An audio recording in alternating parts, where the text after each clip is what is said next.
भोलिदेखि हाम्रो घरमा श्रीमद् भागवत सप्ताह महापुराण प्रारम्भ हुन्छ। आज हामीले हाम्रो पूजनीय स्वर्गीय माताजीको वार्षिक श्राद्ध सम्पन्न गऱ्यौँ।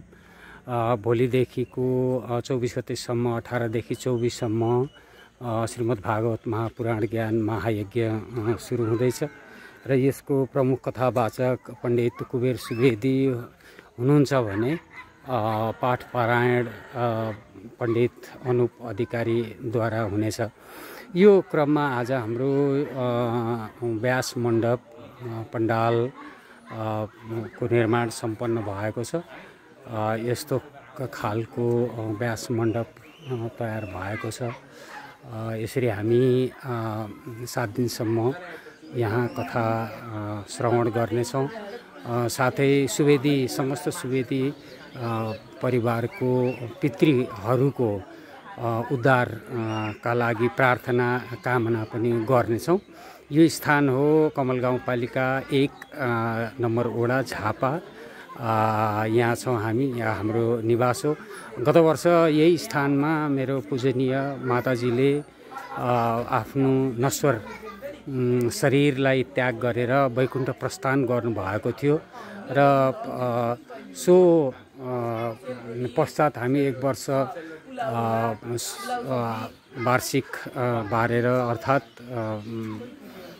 वार्षिकीमा रह्यौँ र अहिले चाहिँ नै अब हामी आज वार्षिकी समाप्त भयो। वार्षिक श्राद्ध पितृ कर्महरू हाम्रा समाप्त भएका छन् र भोलिदेखि चाहिँ श्रीमद् भागवत महापुराण सुरु हुँदैछ र 24 गते रामनवमीका दिन यो महापुराणको समापन हुनेछ। सोही अवसरमा हाम्रा नाति सुब्रत सुवेदीको शुभ चुडा कर्म या उपनयन संस्कार पनि सम्पन्न हुनेछ। त्यही दिन उनीहरू विदेशबाट अहिले यहाँ आएका छन्, सपरिवार छोरा नाति नातिनी बुहारी सबै।